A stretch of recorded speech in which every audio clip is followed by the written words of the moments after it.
Assalamualaikum, salam Malaysia Madani. Kanta 744 edisi 23 April dimulakan dengan rangkuman berita-berita utama hari ini dan perinciannya dalam segmen Esensi.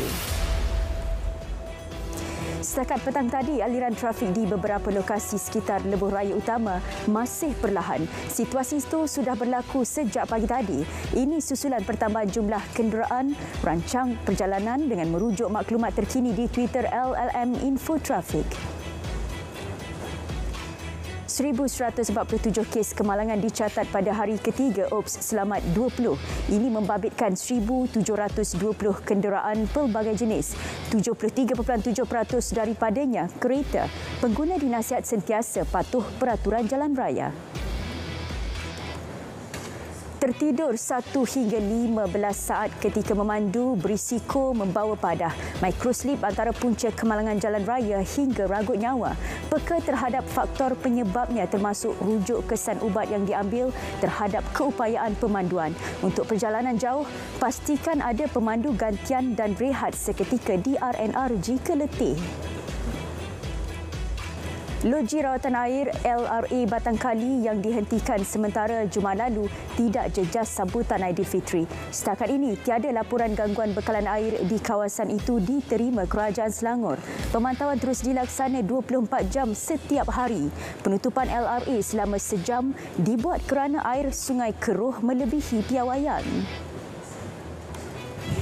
Kemarau dan penggunaan tinggi pada Aidilfitri, punca bekalan air terjejas di beberapa kawasan sekitar Pahang. Permintaan bekalan naik mendadak mengakibatkan paip pecah dan tekanan air rendah. 34 lori tangki air digerak untuk agih bekalan selain menempatkan 855 tangki statik di lokasi kritikal. Turut digerakkan lori tangki air jumbo dengan kapasiti 40,000 dan 50,000 liter. Susulan musim panas, bekalan air dihantar ke lokasi kritikal seluruh Kelantan. Ia dikendali Air Kelantan Sendirian Berhad. Penghantaran bekalan dibuat guna lori tangki air. Bagi tangani isu bekalan air secara holistik di Sabah, 4 komponen utama perlu dilaksana secara berpakej dan serentak.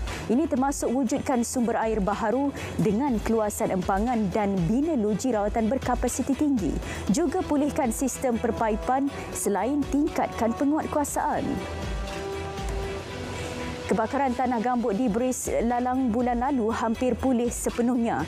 Api di kawasan seluas 12 hektar itu sudah dipadam. Kini proses melembapkan tanah sedang dilaksana bomba kerana lokasi insiden masih berasap. Operasi pemadaman dijangka selesai beberapa hari lagi. Orang ramai dinasihat tidak lakukan pembakaran terbuka, terutama ketika Aidilfitri. Ini bagi mengelak kebakaran tercetus dan merebak memandangkan cuaca panas. Penipuan dalam talian makin parah. Lebih 25,000 kes berkenaan direkodkan tahun lalu membabitkan kerugian kira-kira 850 juta ringgit.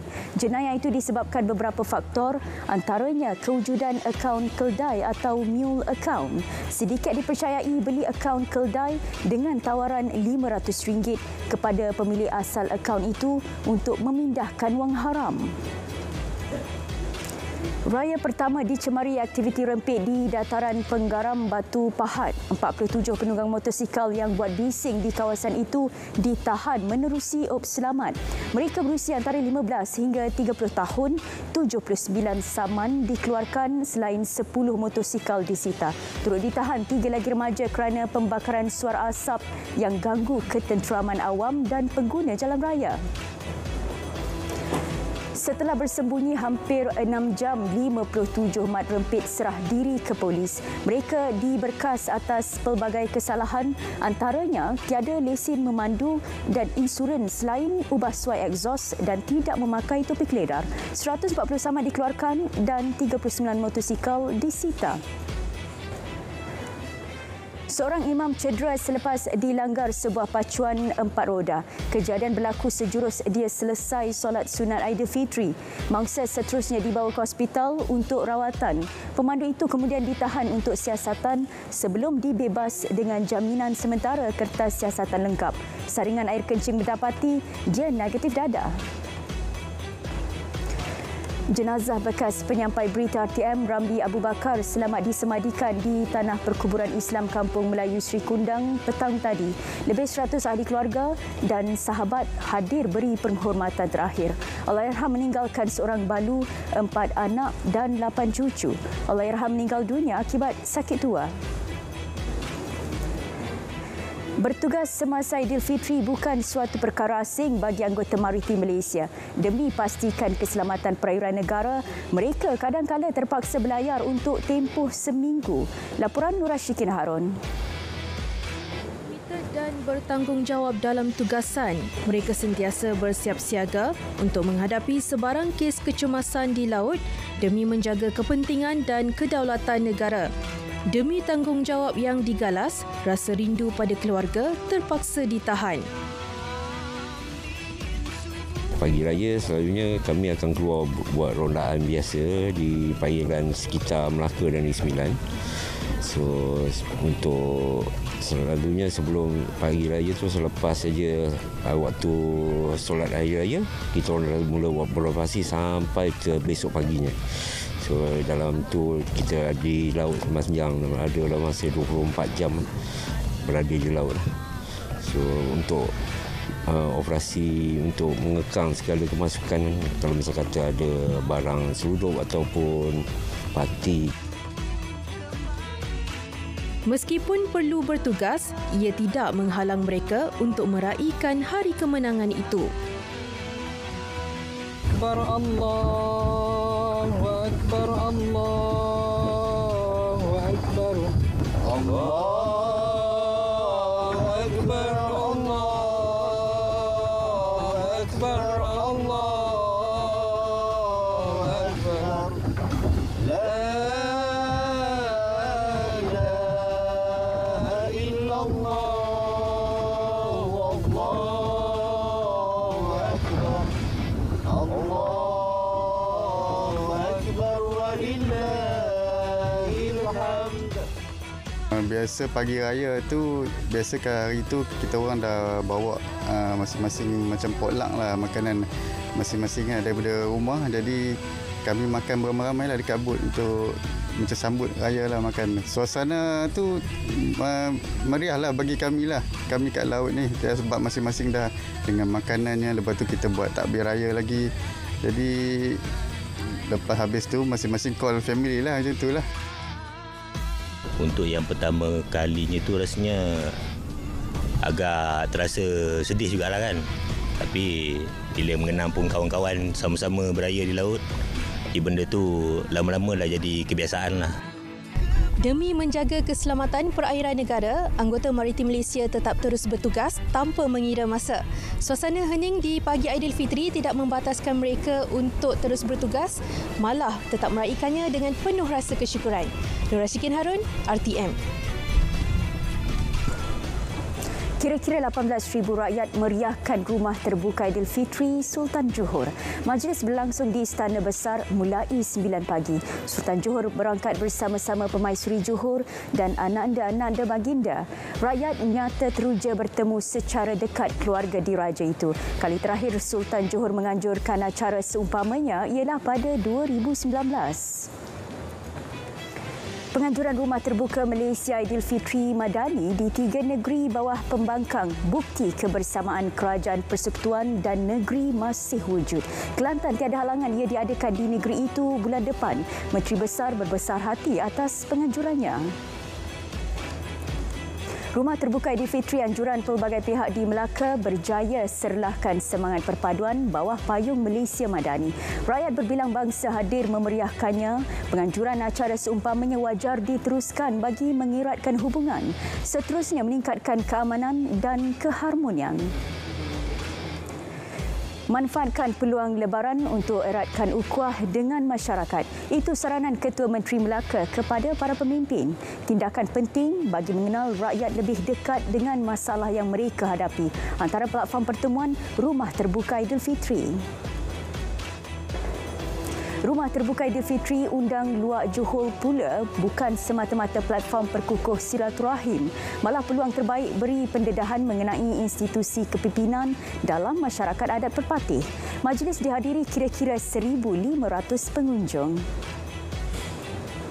Sementara itu, warga asing di ibu negara memanfaatkan cuti Aidilfitri bertemu rakan senegara. Lokasi pelancongan sekitar Kuala Lumpur jadi tumpuan mereka.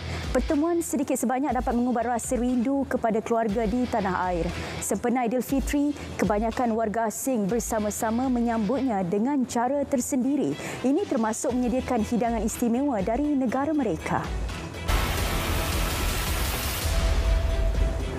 Genjatan senjata 72 jam di Sudan gagal dipatuhi apabila pertempuran kembali meletus antara Angkatan Tentera Sudan dan pasukan separa tentera RSF. Pertempuran telah merebak ke Bahri dan Omdurman, bandar bersebelahan dengan Khartoum, juga sekitar hospital, ibu pejabat tentera dan istana Presiden. Operasi Kedutaan Amerika di Sudan digantung sementara dan kaki tangannya dipindah keluar. Perkara itu disahkan Presiden Joe Biden. Tentera diarah untuk melaksana misi yang babitkan 6 pesawat. Biden berterima kasih kepada semua terlibat bantu operasi itu termasuk RSF. 50,783 orang disahkan terkorban dalam 2 gempa bumi yang melanda Turki awal tahun ini. Menurut kerajaan Turki, ketika ini terdapat 297 laporan orang hilang, 86 daripadanya kanak-kanak. Migran terkorban pula 7,302 orang dan pengecaman 985 lagi mangsa masih dijalankan. China dan Filipina terus perkukuh hubungan dua hala. Fokus tertumpu kepada usaha selesaikan isu maritim di Laut China Selatan. Kerjasama turut membantu wujudkan keamanan dan kestabilan serantau dan dunia. Moskow tentang tindakan Jerman usir pekerja misi diplomatik Rusia dari negara itu. Rusia sifatkannya sebagai usaha menggugat hubungan diplomatik kedua-dua negara. Susulan itu, Rusia umum akan usir diplomat Jerman dan kurangkan petugas misi Jerman di Rusia. Hanoi wajibkan semula pemakaian pelitup muka. Ini berikutan kes jangkitan COVID-19 meningkat di negara itu. Usaha vaksinasi turut diperhebatkan. Hanoi, bandar paling teruk terjejas virus maut itu di Vietnam.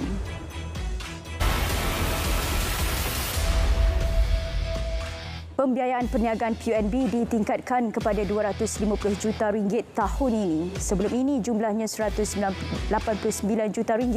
Kenaikan peruntukan ambil kira keperluan usahawan Bumiputra terutama sektor perdagangan dan peruncitan. Pembiayaan bagaimanapun terbuka kepada semua usahawan semua sektor. Matrik gesa PMKS rebut peluang ekspor produk dan perkhidmatan ke pasaran global. Langkah itu berupaya tingkatkan daya saing dan aliran tunai syarikat. Bimbingan akan diberi matrik kepada usahawan berminat. Ini meliputi usaha kenal pasti pengimport dan pasaran bersesuaian.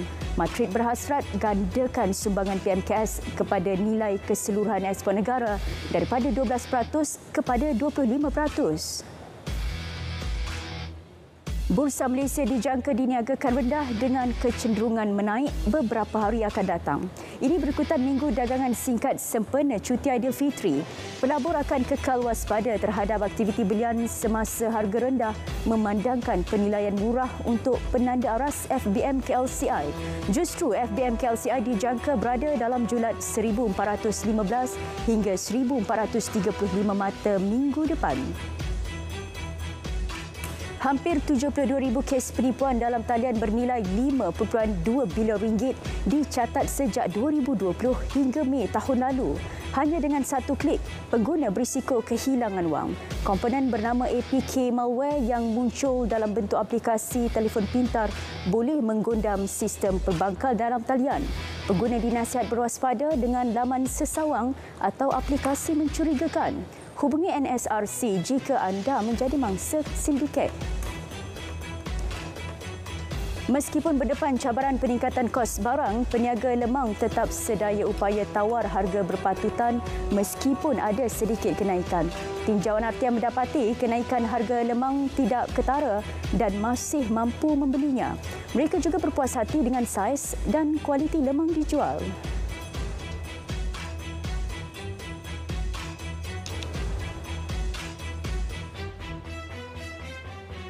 Saudara, paparan itu mengakhiri Kanta 744 menyusul selepas ini berita perdana bersama Faris Izzat dan Hazel Desmond untuk paparan lebih komprehensif. Assalamualaikum, salam Malaysia Madani.